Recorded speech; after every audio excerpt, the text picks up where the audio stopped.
করেছেন। মাসের মধ্যে একটা স্পেশাল মাস রয়েছে, সেই মাসের নাম কি? রমজান। রাতের মধ্যে একটা স্পেশাল রাত কতগুলো রয়েছে, তার মধ্যে রমজানে একটা স্পেশাল রাত রয়েছে যেটা আল্লাহ তাআলা রমজান মাসে দান করেছেন। সেই মাসের রমজানের নাম কি? সেই রাতের নাম কি? শবে কদর। আল্লাহ তাআলা যেই জিনিস আমরা অন্য সময় খাই, যেটাকে বলা হয় পাটি, বুট মুড়ি পাটি বলে, আল্লাহ তাআলা রমজানে একটা কিছু স্পেশাল দিন, স্পেশাল খাবার রেখেছেন যেটা খেলে লাভ, সেটা হলো ইফতার।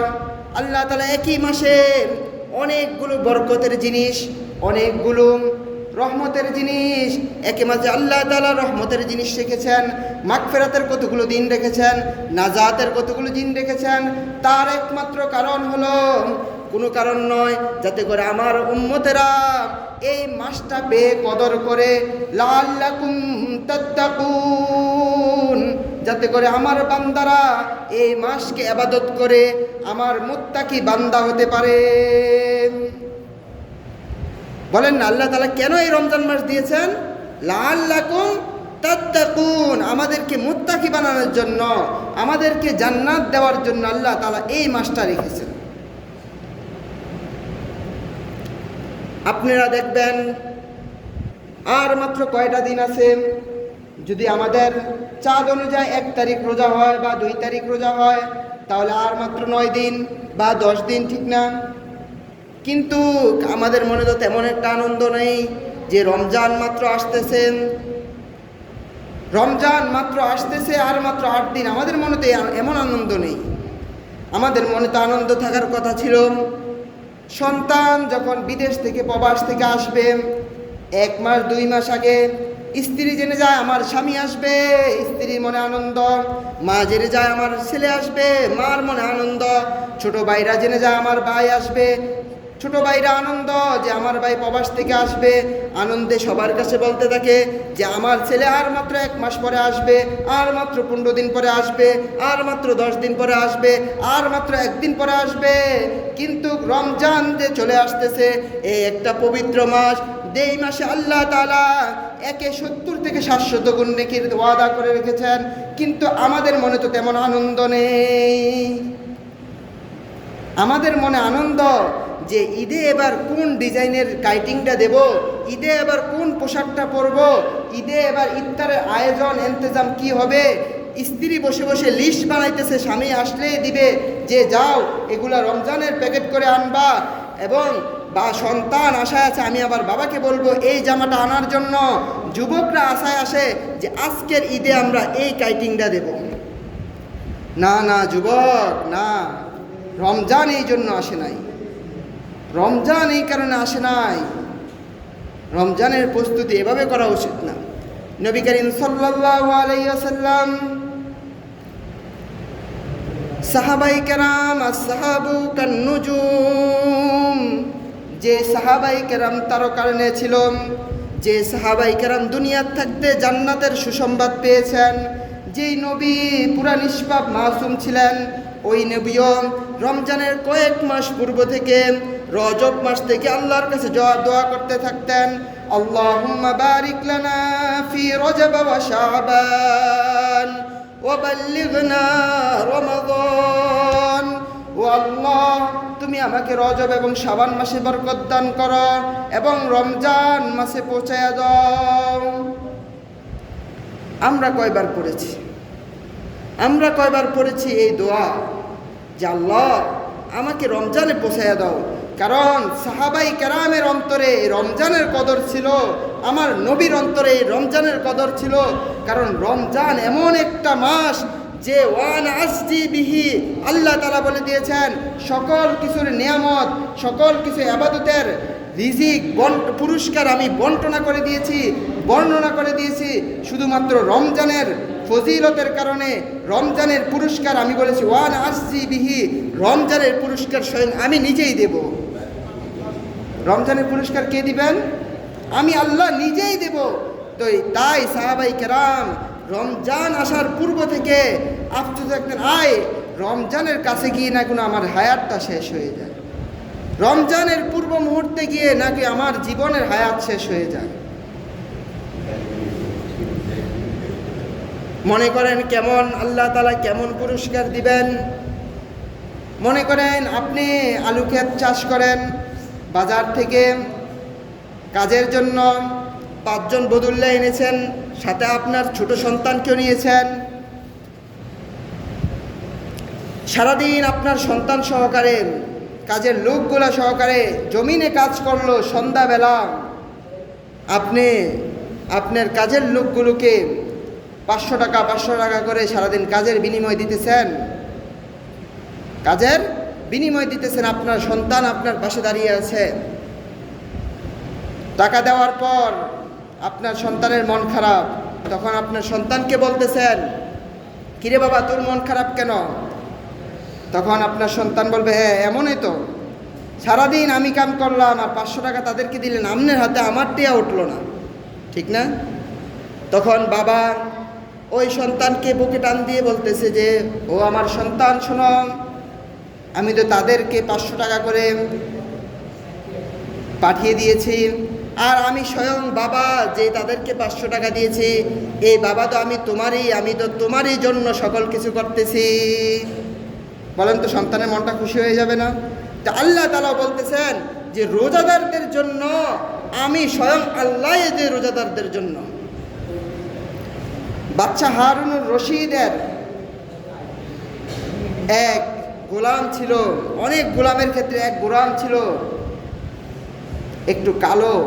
বাদশা হারুনুর রশিদ ওই গোলামকে, ওই বাদীকে অনেক বেশি মহব্বত করত। আর অন্য অন্য গোলামরা যারা আছে তারা একটু ঘৃণা করত, ঈর্ষা করত যে আমরা এত শক্তিশালী, বিচক্ষণ, সুন্দরী এত গোলাম থাকতে বাদশা হারুন কেন এই কালী গোলামকে এত বেশি পছন্দ করে। পরে একদিন বাদশা হারুনুর রশিদ সবাইকে বোঝানোর জন্য সকল গোলামদেরকে, তার সভাবর্গদেরকে ডাক দিলেন। ডাক দিয়ে বলতেছেন যে আমি এখন আমার ধনভাণ্ডার থেকে কিছু ধন সম্পদ তোমাদের সামনে ছেড়ে দেব, তোমরা যে যা মন চায় যেমনে পারো নিয়ে যাইবা, যে যা মন চায় যেমনে পারো ওইভাবে নিয়ে যাইবা। তখন বাদশা হারুনুর রশিদ তার ধনভাণ্ডার থেকে ধন সম্পদ তার গোলামদের মাঝে দিয়ে দিলেন। গোলামরা একে অপরে নিতেছেন। ওই যে কালী গোলাম ছিলেন, দেখতে এত সুন্দর নয়, ওই গোলাম কি করতেছেন, বাদশা হারুনুর রশিদের সামনে এসে মাথার ভিতর হাত দিয়ে দাঁড়িয়ে আছেন। তখন সবাই মন মতো ধন সম্পদ নিয়ে কালী গোলামের দিকে তাকাইয়া বলতেছেন, ওই দেখ বোকা বোকা, আমরা তো তাকে বোকা বলি, সে আসলে বোকা, কারণ সে যদি আজকে চালাক হইতো সবার সাথে সেও ধন সম্পদ তালাশ করত, ধন সম্পদ নিত। যখন সকলে এই কথা বলতেছেন, বাদশা হারুনুর রশিদ বলতেছেন, ও আমার বাদী শোনো, সকলে ধন সম্পদ নিয়ে গেল, তুমি কেন ধন সম্পদ না নিয়ে আমার সামনে এসে আমার মাথায় ধরে হাত দিয়ে দাঁড়িয়ে রইলে?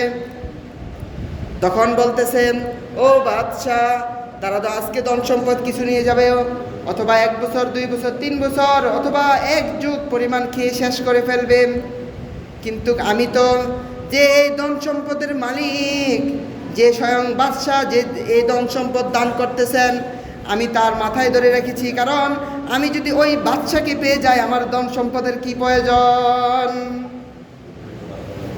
তখন ওই গোলামরা বলতেছে, আসলে আমরা যদিও বলি সে বোকার, সে গদ্দব আর সে কালী, সে আসলে প্রকৃতপক্ষে চালাক, কারণ যদি আল্লাহকে পেয়ে যায় তো তুসব মেরা জমি মেরি কুই শাহী নেহি মেরা কুই নেহি মেরা, যদি আল্লাহকে পেয়ে যায় তাহলে জমিন আমার, আকাশ আমার, পাতাল আমার, সকল কিছু আমার। তো আল্লাহকে যদি পেয়ে যায়, আল্লাহকে পাওয়া যাবে একমাত্র রোজার মাধ্যমে। আল্লাহকে পেয়ে যাবে একমাত্র কিসের মাধ্যমে? রোজার মাধ্যমে। তো তাই নবী করিম সাল্লাল্লাহু আলাইহি সাল্লাম রজব এবং শাবান মাসে বেশি বেশি দোয়া করতেন, আল্লাহুম্মা বারিক লানা ফি রজব ওয়া শাবান ওয়া বাল্লিগনা রমাদান, হে আল্লাহ আমাকে রজব এবং শাবান মাসে বরকত দান করো, রমজান পর্যন্ত পৌঁছে দাও। কারণ এই রমজানের ফজিলত এত বেশি যে রমজানের এক এক রাত হাজার রাতের থেকে উত্তম। আল্লাহর নবী মুসা আলাইহিস সালামের কাছে একদিন এক লোক এসে বলতেছেন, এক মহিলা এসে বলতেছেন, ও আল্লাহর নবী মুসা, আমার সন্তানরা অল্প কয়েক বছরে মারা যায়, যৌবন বালেগ হওয়ার পূর্বে মারা যায়। তখন আল্লাহর নবী মুসা আলাইহিস সালাম বললেন যে, ও মহিলা শোনো, তোমার সন্তানরা কয় বছর হায়াত পায়? বলে 1 থেকে 150 বছর বা সর্বোচ্চ 200 বছর হায়াত পায়, তারপরে মৃত্যুবরণ করে। তখন আল্লাহর নবী মুসা আলাইহিস সালাম বললেন যে, তোমার সন্তানরা 150 বছর 200 বছর হায়াত পায়, তুমি আল্লাহর কাছে দরখাস্ত করতেছ যে আল্লাহ তাআলা যাতে করে তোমার সন্তানের হায়াত বাড়িয়ে দেয়। আর তুমি জানো আখিরি জামানা এমন একজন নবী আসবে যেই নবীর উম্মতেরা 60 থেকে 65 বছর হায়াত পাবে। তখন আল্লাহর নবী কাছে ওই মহিলা আবার প্রশ্ন করলেন, তাহলে কি ওই নবীর উম্মতেরা জাহান্নামী হবে, জাহান্নামে যাবে? কারণ ওই মহিলা চিন্তা করলেন, আমরা 150 বছর 200 বছর 950 বছর নূহ আলাইহিস সালাম দাওয়াত দিয়েছেন, ঠিক না? মানে তিনি 950 বছর দাওয়াতে দিয়েছেন তার উম্মতদেরকে। এত বছর হায়াত পায়, ইবাদত বেশি, আমাদের নেক আমল বেশি। আপনি দেখবেন 60 বছরের কামাই আর 30 বছরের কামাই কি এক? আপনার বাবা 80 বছর কামাই করে ঘর বাড়ি করে গিয়েছেন, আর আপনি 60 বছরে কি আপনার বাবার মতো 80 বছরের কামাই পাবেন? তো নেক আমল আমরা 900 বছর করি, 150 বছর করি, আর আখিরি জামানার উম্মতেরা মাত্র 65 বছর হায়াত পাবে, তাহলে তো তারা জাহান্নামী হবে বেশি। তখন মুসা আলাইহিস সালাম বলেন, না, আখিরি জামানার উম্মতেরা এত বেশি জান্নাতি হবে, ওই আখিরি জামানার নবী তার উম্মতকে জান্নাতি হওয়া দেখে গর্ব করবে। ওই নবীর উম্মত সবার আগে জান্নাতে যাবে, ওই নবীর উম্মতেরা জান্নাতের দরজা করা নাড়বে, এরপরে বাকি উম্মতেরা জান্নাতে যাবে। তখন ওই মহিলা আবার সওয়াল করলেন, প্রশ্ন করলেন, তার কারণ কি? তার কারণ হলো যে ওই নবীর জন্য, ওই নবীর উম্মতদের জন্য আল্লাহ তাআলা স্পেশাল এমন কিছু মাস রেখেছেন, এমন কিছু রাত রেখেছেন, এমন কিছু দিন রেখেছেন, এমন কিছু মুহূর্ত রেখেছেন, যেই মুহূর্তের দাম অন্য অন্য উম্মতদের থেকে হাজার হাজার কোটি গুণ রাতের থেকে বেশি। তখন ওই মহিলা আফসোস করে বলতেছেন, হায় যদি আমি ওই নবীর উম্মত হইতাম, হায় আমি যদি ওই নবীর উম্মত হইতাম। এই আফসোস শুধু অন্যান্য নবীদের উম্মতরা করেছেন তাই নয়, শুনুন, ওই আফসোসটা আমাদের নবীর পূর্বে যত নবী এসেছেন সকল নবীরা এই আফসোস করেছেন, আমি যদি শেষ নবী সৈয়দুল মুরসালিন আখিরি নবী হযরত মুহাম্মদ মুস্তাফা সাল্লাল্লাহু আলাইহি সাল্লামের উম্মত হইতাম। আর আমরা পিরিতে পাইয়া বিনা দরখাস্ত আখিরি নবীর উম্মত হয়ে আমাদের কদর নাই। আমাদের চুল দেখলে মনে হয় না যে আমরা নবী আখিরি নবীর উম্মত, আমাদের চলাফেরা দেখলে মনে হয় না আমরা আখিরি নবীর উম্মত, আমাদের রমজান কাটানো দেখলে মনে হয় না আমরা আখিরি নবীর উম্মত। কারণ আখিরি নবীর উম্মত যদি হতাম, আমরা কেউ গ্যাস্ট্রিকের দোহাই দিয়ে দিনের বেলা দরজা দোকানের আড়ালে গিয়ে কেউ চা খাইতাম না। কোনো যুবক যদি আখিরি নবীর উম্মত দাবি করত, তাহলে মোবাইলের ভিতরে কেউ অযথা জুয়া খেলতো না, মোবাইলের ভিতরে অশ্লীল ফেসবুকে নাটক দেখতো না, যদি সে আখিরি নবীর উম্মত হইত। কোনো বৃদ্ধ বাবারা ক্ষেতের কাজের অজুহাত দিয়ে রমজানে রোজা থাকতো না, রোজা ছাড়তো না। প্রত্যেকটা নবীর এই দরখাস্ত ছিল, যদি আমরা আখিরি নবীর উম্মত হইতাম। কারণ আখিরি নবীর উম্মত এত দাম, কাল হাসরের ময়দানে কঠিন বিভীষিকামূলক মুহূর্তে, যেই দিন বাবা সন্তানকে চিনবে না, স্বামী স্ত্রীকে চিনবে না, যার কাছে যাবেন সে বলবে ইয়া নাফসি মেরে জান। আদম আলাইহিস সালামের কাছে যাবেন, আদম আলাইহিস সালাম বলবেন ইয়া নাফসি মেরে জান, আয় আমার কি হবে। ঈসা আলাইহিস সালাম বলবে আমার কি হবে। মূসা আলাইহিস সালাম বলবে ইয়া নাফসি মেরে জান, আয় আমার কি হবে। একমাত্র আমাদের নবী দরবারে যাওয়ার সাথে সাথে বলবেন হে আল্লাহর রসুল, আজকে এই মুহূর্তে কোনো নবী আমাদের দিকে তাকাচ্ছেন না, পরিবারের কোনো লোক আমাদের দিকে তাকাচ্ছে না, আপনি আল্লাহর কাছে একটু দরখাস্ত করেন আল্লাহ তাআলা যাতে করে আমাদের হিসাবটা সহজ করে দেয়। এটা বলার সাথে সাথে আল্লাহর নবী সাথে সাথে তার উম্মতের জন্য সিজদায় পড়ে যাবেন। এটা হলো আমাদের নবীর ধাম। আমাদের নবী এত কষ্ট করে আপনাদের এই চুল কাইটিং দেখার জন্য, আপনাদের সুদ খাওয়া দেখার জন্য, জুয়া খেলা দেখানোর জন্য আমার নবী 3 দিন না খেয়ে পেটে পাথর বাঁধেন নাই। তায়েফের ময়দানে পাথরের আঘাতে জর্জরিত আমার নবী এই কারণে কষ্ট করেন নাই যে আমার উম্মত এই কাজ করবে। আমার নবী বলেছেন যে আমার দাড়িতে, আমার সুন্নতে এই দাড়িতে খুর লাগাইল, সেজন্য আমার অন্তরে খুর লাগাইল, সেজন্য আমার অন্তরে খুর দিয়ে আঘাত করলো। আপনি নবীর আশিক দাবি করেন, আপনি নিজেকে আশিকে রসুল দাবি করেন, আপনাকে সুন্নি জামাত দাবি করেন, কিন্তু আপনি দাড়িতে খুর লাগান, কিসের সুন্নি আপনি? আপনার রমজানের তারাবি ঠিক থাকে না, যেটা আমার নবীর সুন্নত ছিল। আপনার রমজানের তাহাজ্জুদ ছুটে যায়, আপনি নবীর উম্মত দাবি করেন, লজ্জা থাকা উচিত। তো ওই মহিলা বলতেছে আয় যদি আমি আখিরি নবীর উম্মত হতাম। তখন আল্লাহর নবী মূসা বলেন যে তুমি যদি আখিরি নবীর উম্মত হতাম তাহলে কি করতাম? তখন বলে যদি আমি আখিরি নবীর উম্মত হতাম, আমি যদি শেষ নবীর উম্মত হতাম, খোদার কসম শুনুন আল্লাহর নবী মূসা শুনুন, আমি একটা সিজদা দিতাম, গোটা 65টা বছর আমার হায়াতের শেষ পর্যন্ত কাটাই দিতাম,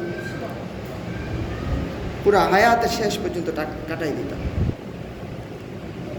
তা আমাদের জন্য সামনে রমজান আসতেছে, কেন? লাআল্লাকুম তাত্তাকুন, আমাদেরকে মুত্তাকি বানানোর জন্য। রমজানটা হেলাই খেলাই কাটাবো না, রমজানটা রমজানের মতো কাটাবো। কারণ নবী করিম সাল্লাল্লাহু আলাইহি সাল্লাম বলেছেন, একদিন মসজিদে নববীর ভিতরে খুতবা দিতে দাঁড়ালেন, যখন প্রথম সিঁড়িতে পা রাখলেন তখন বললেন আমিন, যখন দ্বিতীয় সিঁড়িতে পা রাখলেন তখন আল্লাহর নবী বললেন আমিন, যখন তৃতীয় সিঁড়িতে পা রাখলেন তখন আল্লাহর নবী বললেন আমিন। তখন আল্লাহর নবীকে প্রশ্ন করলেন, হে আল্লাহর রসুল, আপনি আজকে আমিন বলার কারণ কি? তখন বললেন যে আমি যখন তৃতীয় সিঁড়িতে পা রাখলাম তখন জিব্রাইল আমিন এসে বলল যে রমজানের মুবারকপূর্ণ এই দিনগুলো পেল, লাইলাতুল কদর পেল, রহমত পেল, মাগফিরাত পেল আল্লাহর তাআলার পক্ষ থেকে, সে তার গুনাহ মাফ করতে পারলো না। আমি বললাম সে ধ্বংস হোক। জিব্রাইল আলাইহিস সালাম যখন বলল সে ধ্বংস হোক, সাথে সাথে আল্লাহর নবী বললেন আমিন। বলেন তো যেই বদদোয়ার সাথে আল্লাহর নবী বললেন আমিন, ওই বদদোয়া কি কবুল হবে না? যেই বদদোয়া স্বয়ং জিব্রাইল করলেন যে রমজান পাইল সে তার গুনাহ মাফ করতে পারলো না, সেই বদদোয়া কি কবুল হবে না? তো রমজান পাইলাম, গুনাহ মাফ করতে পারলাম না আমরা, তাহলে আমাদের জন্য হতভাগা। আল্লাহ তাআলা এই রমজান মাসকে শুধু এক মাস অন্য মাসের ক্ষেত্রে যেভাবে রাখছেন এভাবে না। আপনি খেয়াল করলে দেখবেন অন্য মাসে আপনি যদি বুটমুড়ি খান সেটা হবে পার্টি বা বুটমুড়ি খাওয়া। রমজান মাসে যদি আপনি মাগরিবের পূর্বে ইফতার বুটমুড়ি খান সেটাকে কি বলে? ইফতার। আর ইফতারের পূর্ব মুহূর্তে যদি কেউ দোয়া করে আল্লাহ তাআলা ওই দোয়াকে কবুল করে। আল্লাহ তাআলা বলেন আমিও এই ইফতারকে তোমার জন্য স্পেশাল রেখেছি। রমজান মাসে যে তারাবি পড়লো আল্লাহ তাআলা বলেন তার পিছনের সকল গুনাহ মাফ, অন্য অন্য মাসে কিন্তু তারাবি নাই। আল্লাহ তাআলা বলেন আমি এই রমজান মাসে তোমার জন্য স্পেশালভাবে তারাবি রেখেছি। আল্লাহ তাআলা বলেন অন্য অন্য মাসে তোমার জন্য লাইলাতুল কদর নেই, আমি তোমার জন্য এই রমজানের শেষ দশকে তোমার জন্য লাইলাতুল কদর রেখেছি, যেটা অন্য অন্য মাসে নাই। যে লাইলাতুল কদরে আল্লাহ তাআলা সকল বান্দাদের জীবনের গুনাহগাতা মাফ করবেন, যেটা অন্য অন্য মাসে নাই। আল্লাহ তাআলা বলেন আমি রমজান মাসের শেষ দশকে তোমার জন্য এতেকাফ রেখেছি, যে এতেকাফ করার কারণে আল্লাহ তাআলা তোমার জীবনের সকল গুনাহ মাফ করবেন, তোমার জন্য উত্তম রিজিকের ফয়সালা রাখবেন। আল্লাহ তাআলা বলেন অন্য অন্য মাসে তোমার জন্য আমি সেই স্পেশাল দিনগুলো রেখে নাই, ইফতার রেখে নাই, তাহাজ্জুদ রেখে নাই, সাহারি রেখে নাই, তারাবি রেখে নাই। আমি তোমার জন্য লাইলাতুল কদর এবং শবে বরাত, লাইলাতুল কদর এবং ইতিকাফ রাখি নাই। রমজান মাসে তোমার জন্য স্পেশাল এই বিষয়গুলো রেখেছি, কারণ তুমি যাতে করে এই দিনগুলো ইবাদত করে তুমি লাআল্লাকুম তাত্তাকুন, তুমি মুত্তাকি হতে পারো।